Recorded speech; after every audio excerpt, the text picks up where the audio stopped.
Entwined is a podcast about how so much of the world around us is wound or twisted together. This podcast strives to bear unexposed or indiscernible connections using historical and anecdotal sources. I am P.S. McKay, and along with Elliot Gladstone, this is Entwined.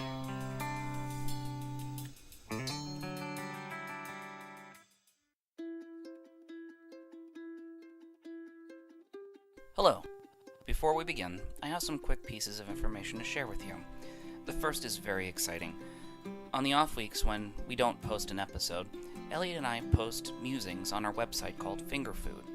No topic is off the table, and we've run the gambit from discussing Portlandia to whether our reality is just a simulation in some giant supercomputer run by aliens.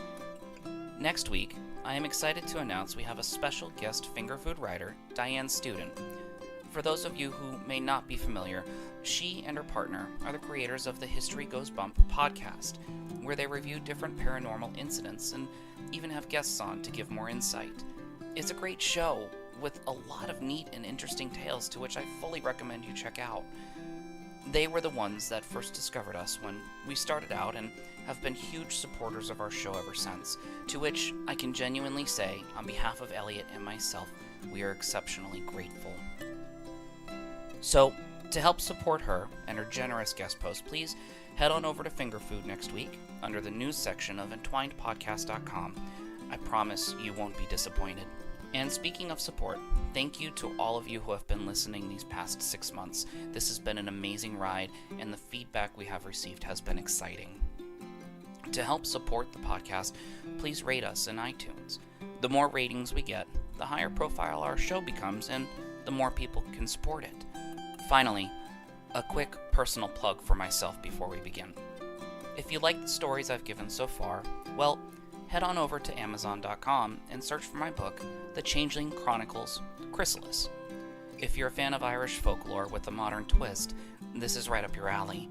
It's the tale of a 16-year-old Shay O'Reilly who, on a trip to Ireland, discovers his parentage is not what it seems, and he is thrown into the middle of a 1,000-year conflict to prevent changelings from breaking into our world and seeking revenge. It's an adventure tale with a twist. So, enough with the promotions. Thank you for your support, and as always, stay twined.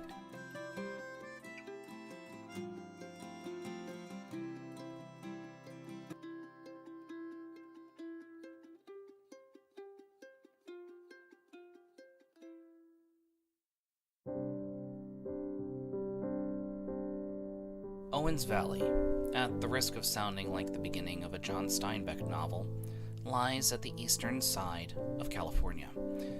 Near the southern tip of the valley lies the small town of Bishop. Like the rest of the valley, it is an arid land, getting on average about 5 inches of rain a year. It's a small town, with the latest estimate containing a population of about 3,800 people, founded back in the late 1800s when their first post office was built. It sits in a very dry, very sun-bleached land. But this wasn't the way it always was. It was once a thriving valley, rivaling that of the San Joaquin, our largest food producer. But it wasn't climate change that moved things toward the sparseness. No, it was a set of consequences. A consequence that has affected the vast majority of the world. This is a tale of 2 immigrants, 2 men who, at the time, had the greatest influence on California development that made it the largest economy in the country and the 5th largest in the world. It begins with a man named Michael O'Shaughnessy.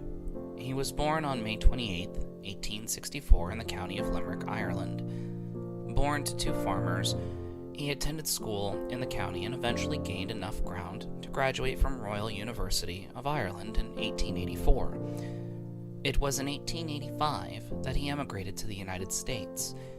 This would later prove to be a classic case of brain drain that affects so many countries even nowadays. A local bright talent is lured away from his or her roots, and therefore unable to bring the greatest benefit to his home. He arrived in San Francisco from London while traveling by train over the continent. It was in the following year that he was able to find solid employment with the Southern Pacific Railroad as a surveyor. He created the layout for the towns of Mill Valley and Sausalito, California. He eventually started his own engineering office in San Francisco and was then appointed the chief engineer for the California Midwinter International Exposition in 1890. Not bad for an immigrant fresh in a country just 5 years. He eventually oversaw the construction of several major water supply projects in the Hawaiian Islands in 1889. Upon return to California in 1906, he worked on the Merino Dam project in San Diego and the Merced River Dam. His specialty became clear. He was able to bring water to the parched sections of California that were growing beyond their own levels of sustainability. The mayor of San Francisco eventually chose him to be the chief engineer of the city in 1912. It was a step down for a man of such fortunate intellect. He would be accepting a salary less than half of that of his private office, and it would be with a city that had not always paid him for his jobs that he completed. San Francisco was still more a part of the Wild West in those days. It happened to be that his wife was the deciding factor. She was a native of San Francisco and eventually convinced him to take the job. Through the following years, he issued many dozens of reports. It was mostly to educate city officials and the general populace. He dealt in a level of science and practicality that most of the city officials were not educated in, nor could they properly comprehend the level of technicality he was trying to explain. He once complained that he had to run an engineering school where, as fast as he could, teach the supervisors what it was all about. The public turned them out and sent new pupils. But he was successful. Over the years, he supervised the construction of the Twin Peaks Reservoir, the Stockton Street Tunnel, which is a large tunnel that still travels under Nob Hill for 3 blocks near Chinatown, still in use today. Additionally, the Twin Peaks Tunnel, the municipality railway system, and the high-pressure fire suppression system that was deemed important after the 1906 earthquakes were all a product of his development. It was that same earthquake that also caused O'Shaughnessy to look east for more water for the budding city. It was clear that after the fires and the growing population sense that San Francisco was in need of a larger water supply, as it was outgrowing its own natural spring and lake supply. His answer was Hetch Hetchy. I never heard of this area before I began this research, but it was once considered one of the crown jewels of the Sierras, almost on par with Yosemite Valley as one of the most beautiful places on Earth. While the only modern photos of Hetch Hetchy involve a large reservoir, it is beautiful, but does not truly convey the natural wonder the valley originally held. So I want you to take a minute and imagine Yosemite Valley. I mentioned it in a finger food blog post last month, as my family has a tradition of camping there every year. Take that beauty and imagine it underwater. You can still, of course, see the peaks of the different monoliths, such as El Capitan, Half Dome, and the waterfalls that feed into the valley, Bridal Veil and Yosemite Falls, but you would never have the campgrounds, the endless generations of families celebrating under the stars, and yelling for Elmer after the park rangers toss the last remaining embers off Glacier Point to create the firefall. It was that kind of impact that we were looking at, but just northwest of Yosemite Valley. A valley that had promise, but was then smothered. In the name for bringing more water to a burgeoning population, most of which would never visit the lands where their water came from. While O'Shaughnessy was successful in building the dam and the accompanying railroad that was necessary for construction, it was not met without resistance. The Sierra Club was the most vocal opposition to the project. The group's founder, John Muir, went to his deathbed cursing the project after Woodrow Wilson signed the Raker Act, allowing the project to proceed. And from there, a valley was flooded. It fulfilled its need at the time. San Francisco was able to get the water it needed. It was one of the largest hydroelectric projects the country had ever ventured into, as well as the length of the water that had to travel. which was a little bit over 150 miles.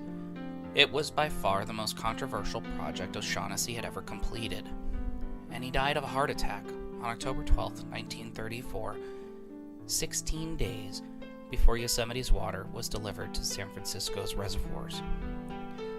You have to think about the cost-benefit issues here.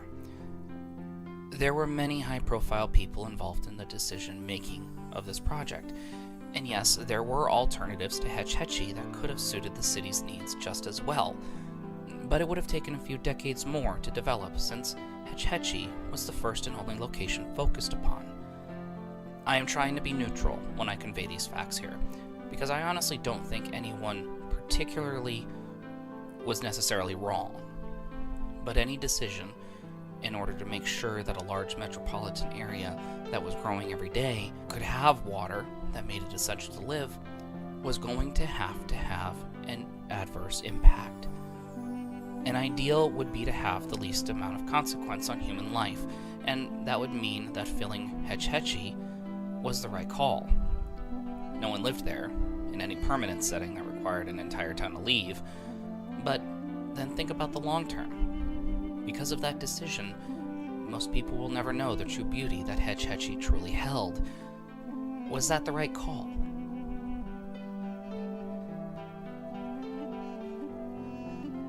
There is a long, meandering road that travels through the hills that separate Los Angeles proper and that of North Hollywood in the San Fernando Valley. It cuts along the top of the Hollywood Hills, passing by numerous stars' homes who have come west to seek their dreams and passions. While small and very narrow, it was of the most important forms of transportation through the Hollywood Hills without having to descend into either side of the valley or the basin. At the right time, you can take a fun, zippy ride through those curves, almost coming within hand's breadth of the homes. It's in stark contrast to the vast urban sprawl that makes Los Angeles known for its hours of endless traffic and serious lack of nature. Its name? Mulholland Drive. William Mulholland was a contemporary of Michael O'Shaughnessy, and he shared many similar distinguishments as well. Born in Belfast, Ireland, he also emigrated to the United States, but it was under much more dark circumstances. His move was of desperation. After being beaten by his father for receiving bad marks in school, he ran off to sea, joining the British Merchant Navy. In 1872, he traveled to California and later arrived in Los Angeles in 1877. On his way to the port of San Pedro, he accepted a job as a well digger. This was a spark that started this fairly uneducated man on the path to change the course of Los Angeles history. When he arrived in Los Angeles, it had a population of roughly 9,000 people. Most of the surrounding lands were overrun with different citrus orchards and farms, taking advantage of the rather temperate climate that the LA basin enjoyed. But it was because of Mulholland that this state would not last long in Southern California. In contrast to O'Shaughnessy, Mulholland learned while on the job. Having no formal education when it came to civil engineering, he was the one who worked through the ranks of the Los Angeles City Water Company and oversaw the laying of the first iron water pipeline in 1880, the same year that the first university was founded in the area. In 1886, he became a naturalized American citizen and was made superintendent of the LACWC. Later, he held the same role for the LA Department of Water and Power, that still runs to this day, supplying all the domestic services the city requires. Mulholland oversaw numerous water projects in the area that included one of the Los Angeles aqueducts, which can still be seen by commuters on I-5 northbound as you enter the hills north of San Fernando Valley. But his vision was bigger. The turn of the 20th century saw a population boom in the area, and Los Angeles, while temperate, was not reliable for its rainy seasons. If the city was to survive, it needed to bring in water from an outside source. Mulholland famously stated that when confronted with the issue, quote, "If you don't get the water, you don't need it," end quote. It was a cautionary statement, saying they needed to think ahead before they were faced with crisis. He looked to the northeast. The Sierra Nevadas acted as the state's refrigerator, collecting all the snow and water over the winter, only to slowly and incrementally release it throughout the warmer months as needed. And Mulholland wanted to take it away from Owens Valley. With his longtime friend, Frederick Eaton, the mayor of Los Angeles, he engaged in rather, shall we say, underhanded methods to ensure that Los Angeles would get the water rights to Owens Valley. He even misled the residents of Owens, indicating that Los Angeles would only use unused flows into the valley, allowing for the existing farms to maintain their supply. This was a pure lie. He fully intended on taking any and all water from the valley in the name of maintaining the growing city that he helped develop from a small town. As one can guess, the development of the first Los Angeles aqueduct was nothing short of an environmental and economical disaster for Owens Valley. Countless farms were destroyed, families were displaced. But it brought water to more people in the end. And this conflict was chronicled in the Jack Nicholson film Chinatown in 1974. A private investigator merely trying to expose an adulterer, only to be caught up in the deceit and corruption of Los Angeles at the time. The water wars were central to it. Mulholland's career came to an unceremonious end in March of 1928. It happened when the St. Francis Dam failed, mere 12 hours after his personal inspection of the site. Upon collapse, 12.4 billion gallons of water rushed down the San Francisco Canyon at 140 feet high and 18 miles an hour. The waters demolished a large hydroelectric power plant, killing 64 of the 67 workers and the families living there. The flood traveled south and eventually reached the Santa Clarita riverbed, flooding what are currently parts of Valencia and Newhall, around where the current Six Flags Magic Mountain currently resides. By 5:30 a.m. on March 12, 1928, the floods emptied into the ocean, bringing with it the towns and the victims in its way. Many bodies had to be recovered in the open ocean, some as far as the Mexican border. While Mulholland accepted full responsibility for the collapse, a jury did not find him criminally responsible for the incident. However, he could not live with the blood that he felt was left upon his hands. He spent the rest of his life in relative seclusion, burdened by his guilt. He attempted an autobiography, but could not finish it. Shortly before his death, his expertise was sought in a consultative fashion for the Hoover Dam project and Colorado River Aqueduct. He passed away in 1935 and was buried on Forest Lawn Memorial Cemetery in Glendale, California, right in the heart of Los Angeles. I bring this back to the fact that we are dealing with a tale of two immigrants, both born of Ireland and answering a calling far abroad to a developing state that without their help and insight may not be the economic powerhouse that it is today. While similar in their occupations, I see two very different men. O'Shaughnessy was the more cultured, educated engineer who worked for the good of the people, even taking a pay cut in order to ensure that a city his wife was born in and loved would live on and prosper as it grew with few growing pains. Mulholland was a scrappy man of no means who learned as he went, accruing the true American dream any way he could. In my opinion, one man was better morally than the other, but that's my opinion. Before you reach your own conclusion, allow me to point out that both made enemies. Both displaced the very people they were trying to service and protect. We've lost many treasures that include Hetch Hetchy because of these water projects. We lost Owens Valley, that was considered the Switzerland of California, to the thirst of a city several hundred miles away. The people in these regions undeniably had their rights revoked in the name of progress, of advancement.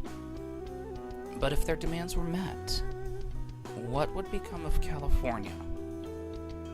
Remember, this state served as a refuge for license dodgers from Thomas Edison and his new kinetoscope. That refuge in Los Angeles allowed modern-day Hollywood to bloom and grow. spreading its influence and its ideas across the globe. San Francisco was the center of the tech boom and the spark for Silicon Valley. Without that water, we wouldn't have had the population growth that these industries needed. And without that, would you be able to enjoy the next major blockbuster coming out? Chinatown was an iconic movie, for it commentated on the very condition that allowed it to exist in the first place. Without the Silicon Valley Revolution, would you even be able to listen to this podcast on your device? A program whose very etymology lies within the Apple Corporation in Cupertino, California? Maybe, but it wouldn't be from this state. If you were to transport yourself back in time and take the role of O'Shaughnessy in Mulholland with all the knowledge you know, what would you do? Thank you for listening. Entwined is a podcast that releases every other week, and is written, recorded, and produced by P.S. McKay and Elliot Gladstone. This episode was written by P.S. McKay. Please tune in next time to see what Elliot Gladstone has in store for us. For more information about the show and the authors, please check out entwinedpodcast.com or visit our Twitter page @entwinedpodcast.